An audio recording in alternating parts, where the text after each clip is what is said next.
तो भाइयों real Madrid गई है जीत अपना second match day of La Liga, जो कि उसने 3-0 से जीता है। और यहीं पे कहीं ना कहीं अगर तुम देखो तो जो भी पिछला ओसासुना वाला मैच था और ये वाला मैच था उसमें कुछ सिमिलैरिटीज़ थी, जो कि थी लो ब्लॉक के सामने मैड्रिड कर रही थी सफ़र। कहीं ना कहीं फाइनल थर्ड में जाके जो हम चांसेस हग रहे थे, कहीं ना कहीं जो फाइनल थर्ड में जाके हमारी डिसीजन मेकिंग थी और इम्प्रूव हो सकती थी, कहीं ना कहीं फाइनल थर्ड में जाके हमारे जो लैक ऑफ क्रिएटिविटी थी वो हमें दिखी। पर भाई जाबी ने पहले मैच में भी कहा था ओसासुना के खिलाफ कि भाई हमें ज़्यादा टाइम नहीं मिला है लो ब्लॉक्स के खिलाफ प्रिपेयर करने के लिए, तो हमारे पास अभी ज़्यादा कुछ नहीं है लो ब्लॉक्स के खिलाफ। क्योंकि भाई अगर अभी तुम टाइम दो तुम्हें अपने आप दिखेगा कि कुछ ना कुछ पैटर्न्स दिखेगा। अगर तुम पहले दूसरे कंपेयर करो तो फिर भी बहुत फ़र्क था। पर यहीं मैं आप बस सबसे पहले तुम्हें लाइनअप दिखाता हूँ भाई क्या थी हमारी। अगर तुम लाइनअप को देखो तो भाई आज, क्योंकि ओवादियो के साथ मैच, ओविदो भाई जो भी है यार प्लीज़ बता सही है कि नहीं बता देना। रियल ओविदो के साथ मैच था तो भाई हमारी जो लाइनअप थी रोटेट की गई थी। भाई तुम्हें पता है जावी ने पहले भी कहा था भाई मैं रोटेट करने वाला हूँ। तो राइट में हमारे कारवाहाल दी कैप्टन उन्होंने स्टार्ट किया था, वहीं में रूदिगर ने वापसी करी है इंजरी के बाद। वहीं हमारा हॉइसन, भाई हॉइसन तो है ही, वहीं करेरास, वालवर्दे, चुआमेनी, मस्तानतूनो का स्टार्ट दिया गया। उसके बाद गुलर, रॉड्रिगो और भाई हमारा कछुआ एम्बापे। वहीं अगर भाई मैं रियल ओविदो की बात करूं तो 3-4-3 में सेटअप किया लो ब्लॉक के लिए। अब देखो भाई अब मैं वापस आता हूं अपने उस पर बात करने को। भाई अब अगर तुम ये 3 गोल्स उठाओ तो 2 थे भाई हमारे कछुए हमारे एम्बापे के, और एक था हमारा वीने का जो भी उसने सब्स्टिट्यूट होने के बाद आया। उसके बाद जो 3 असिस्ट थे, एक गया गुलर को, एक गया ब्राहिम दियाज को और एक गया वीनी को, जो कि हमारा दूसरा गोल था। उसने इंडिविजुअल परफॉर्मेंसेस की बात करूं तो कोर्तुआ को ज़्यादा सेव करने का मौका मिला नहीं, पर 2-3 सेव्स थे जो जिसमें कि उसने बचाया है भाई, नॉट गोना लाए। जब रियल माद्रिद ने पहला दूसरा गोल मार दिया था तो उसके बाद रियल ओविडो भी अग्रेसिव हुई थी, तो ऐसे एक दो चांसेस बने थे जो कि बहुत ही बैंगर गोल पड़ सकते थे। पर कोर्तुआ ने भाई, बीइंग कोर्तुआ हिमसेल्फ, भाई ने हमको बचाया, भाई ने हमारी गांड टूटने से बचाई। वहीं अगर भाई मैं कारवाहाल की बात करूं, भाई अगर कारवाहाल है तो वो आपको राइट में वृथ देगा, आपको मस्तान तूनो से वृथ लेने की ज़रूरत नहीं है। यही किया भाई जाबी अलोंजो ने, मस्तान तूनो को वृथ के लिए नहीं रखा, उसको इनसाइड ही रखा। वहीं अगर मैं मस्तान तूनो की बात करूं तो भाई अगर मेरे हिसाब से इतना अच्छा गेम नहीं आया, फिर भी उसकी जो पासिंग एक्यूरेसी वगैरह थी भाई वो सही थी। अब उसकी अगर तुम हमारे ड्रिबल्स और एक्यूरेट क्रॉसेस की बात करो तो भाई हमारे दोनों विंग्स पे जो बंदे थे मस्तानतूनो और रोड्रिगो, दोनों ने कहीं ना कहीं आज डिसअपॉइंट किया ड्रिबल्स और उसमें। वहीं अगर तुम पासिंग की बात करो तो भाई दे वर बहुत गुड। बाकी भाई मस्तानतूनो के बारे में एक और बात है भाई, he is a pressing monster. भाई जब भी प्रेस इनिशिएट करना हो या फिर फॉल बैक करना हो तो भाई रॉड्रिगो और मस्तानतूनो का जो वर्क रेट आता है भाई वो बहुत बढ़िया आता है, ये तुम्हें भी पता है। पर कहीं ना कहीं रॉड्रिगो का गेम देख के तुम्हें लग रहा था कि उसको जो मिनट्स नहीं दिए गए हैं वो तुम्हें दिख रहा था कि इसको शुरुआत से नहीं खिलाया गया है, इसको मिनट्स नहीं दिए गए, ना तो क्लब वर्ल्ड कप में दिए गए, ना तो प्री सीजन में भी लास्ट गेम में दिए थे जिसमें उसने गोल भी मारा था। उसके बाद फर्स्ट मैच में इट वॉज लुकिंग लाइक कि भाई कुछ मैनेजमेंट की दिक्कत है। पर सेकेंड गेम में अगर तुम बोल सकते हो कि भाई, हम बोल सकते हैं कि भाई के मैनेजमेंट की तरफ से हरी झंडी आ गई है कि रॉड्रिगो को खिलाया जा सकता है। क्योंकि भाई जो रॉड्रिगो का ट्रांसफ़र है वो पूरा का पूरा मैन सिटी के सेविन्हो पे डिपेंड करता है। अगर सेविन्हो स्पर्स जाएगा तभी मैन सिटी रॉड्रिगो के लिए बिड करेगी और भाई रॉड्रिगो को उठाएगी, वरना अगर सेविन्हो नहीं जाता तो भाई रॉड्रिगो कहीं नहीं जाएगा। क्योंकि भाई this guy loves Madrid so much. भाई अगर ये लोंडा मैड्रिड से इतना प्यार नहीं करता होता तो ये अभी तक कहीं ना कहीं खिसक जाता, कहीं ना कहीं इसको निकाल देते। भाई मैं इतना ऐसे क्यों बोल रहा हूँ भाई, कहीं ना कहीं रॉड्रिगो भाई निकल जाती है अभी तक, अगर वो डे वन से एज अ माद्रिस्ता नहीं होते। एम्बापे की बात करूँ तो भाई कछुआ कछुआ है इस सीज़न। कछुआ तुम्हें दी कछुआ सीज़न देने वाला है भाई, धीरे धीरे तो मैं नहीं कहूँगा पर भाई ये कछुआ तेज़ चलेगा भाई।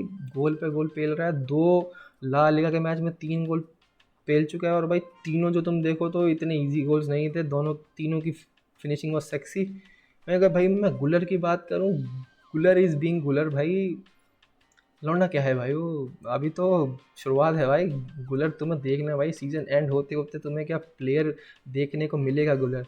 यहीं अगर भाई मैं चुआमेनी और वालवर्दे की बात करूं तो भाई बहुत ही बढ़िया गेम आया चुआमेनी का, जो इंटरसेप्शन टैकल्स भाई लौंडे ने मारा यार है, मज़ा आ गया देख के। वहीं अगर मैं वालवर्दे की बात करूं तो आज कहीं ना कहीं राइट में थोड़ा आगे एडवांस खेल रहा था भाई, पर अच्छा खेला भाई। रॉड्रिगो क्यों कह रहा हूँ मैं, वही मैं कह रहा हूँ भाई, वालवर्दे से मुझे कोई शिकायत नहीं होती भाई।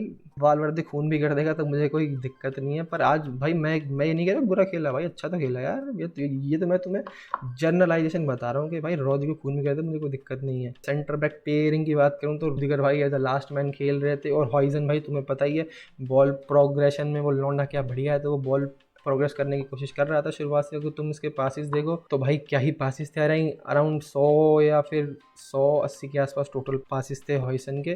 पर अगर तुम टोटल टीम के पासिंग एक्यूरेसी की बात करो तो 90, 91, 93 के आसपास पूरी टीम की पासिंग एक्यूरेसी थी, एक्सेप्ट रूडिगर और हॉइसन। उन दोनों को हटा दो तो भाई हम पूरी टीम की पासिंग एक्यूरेसी 90% से ऊपर थी। मैं यहीं अगर मैं कोर्टो की बात करूँ तो भाई मैंने तुम्हें पहले बताया कि उसने सेव्स तो बड़े बढ़िया बढ़िया किए, पर भाई आज उसने बॉल डिस्ट्रीब्यूट भी बहुत बढ़िया करी। अगर तुम उसके देखो तो 16 में से 15 पासिस उसके एक्यूरेट थे, और उस लॉन्ग बॉल्स भी आई थिंक एक ही इनएक्यूरेट थी। भाई कहीं ना कहीं वो बात फिर से वापस आती है जो शुरुआत में भी आई थी, कि कहीं ना कहीं माड्रिड लो ब्लॉक के सामने सफ़र कर रही है भाई, क्योंकि जो फाइनल थर्ड में हमारा डिसीजन मेकिंग है वो अभी इतना इम्प्रूव नहीं हुआ है, मैंने पहले बताया था। तो भाई लो ब्लॉक के खिलाफ मुझे लगता है 3-4 गेम और तुम्हें लगेंगे, जब तुम्हें प्लान दिखाई देगा कि what he is planning to counter the low block. वहीं अगर भाई तुम बिल्डअप फेज़ की बात करो, जैसा मैंने पिछले अपनी ओसासुना वाली वीडियो में बताया था भाई, यहाँ पे आएगी देख लेना कि हमारा जो भाई बिल्डअप फेज़ था फिर से वही था। हमारे जो फुल बैक्स थे उनको एज अ इन्वर्टिंग मिडफील्डर खिलाया गया था शुरुआत में, पर एंड में आते आते अगर तुम भाई स्ट्रक्चर देखो तो स्ट्रक्चर वही था, पर जो प्लेयर्स था उन पे कोई ऐसा रेस्ट्रिक्शन नहीं था कि भाई तू फुल बैक है तो तू यहीं होगा, तो वो है तो तू वहीं होगा भाई, ऐसी कोई रेस्ट्रिक्शन नहीं थी। यहीं अगर मैं एम्बापे की बात करूँ तो भाई मेरे हिसाब से एम्बापे को पूरा ग्रीन कार्ड दे दिया गया कि भाई तू फ्री रोम कर, तू जैसे गेम बनाता है बना क्योंकि अगर तुम देखोगे तो कहीं ना कहीं वो स्ट्राइकर की जो पोजीशन है बीच की वो अबेंडन करके कभी कभार कभी लेफ्ट में फ्लैंक करता है, कभी राइट में फ्लैंक करता है, कभी सेंटर में डीप ड्रॉप करता है, क्योंकि भाई जाबी को पता है कि भाई अगर उसको एम्बापे का बेस्ट चाहिए तो उसको एज अ एम्बापे को एम्बापे की तरह ही खेलने देना होगा। अगर तुम लेफ़्ट में देखो तो भाई लेफ़्ट में ओवरलोड्स बन रहे हैं, उससे कोई दिक्कत नहीं, क्योंकि भाई जो जाबी को चाहिए कि वो एम्बापे की तरह ही खेले। पर कहीं ना कहीं इस एक बात जो आती है कि हमारी जो बॉक्स प्रीसेंस है भाई वो कहीं ना कहीं हमारी डाउन हो जाती है, क्योंकि हमारा कोई हेडर और वैसे ट्रेडिशनल नंबर 9 ना होने की वजह से वो दिखता है कहीं ना कहीं।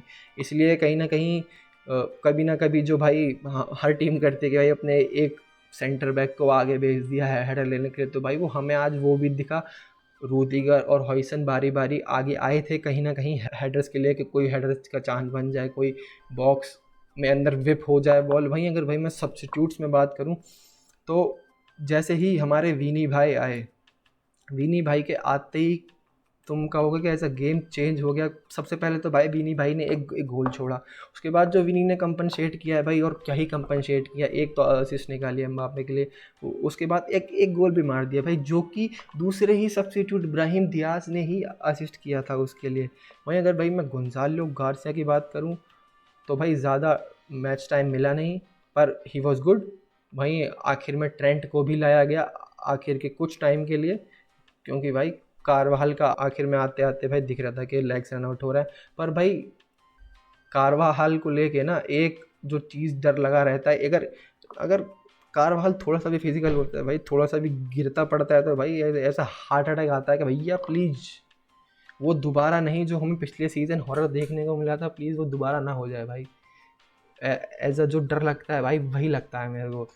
वॉच अलॉन्ग मैं इसका कर नहीं पाया था, मैं कहीं आज हो गया था बिजी। पर अगर तुम्हें चाहिए कि मैं बाकी मैच इसका वॉच अलॉन्ग करूँ तो भाई कमेंट्स में लिख देना भाई, कुछ अगर अच्छा सा तुम्हारा मन करे तो भाई लाइक करना हो तो कर देना, पर भाई सब्सक्राइब कर लेना, और भाई बाकी तो तुम्हें बताइए भाई।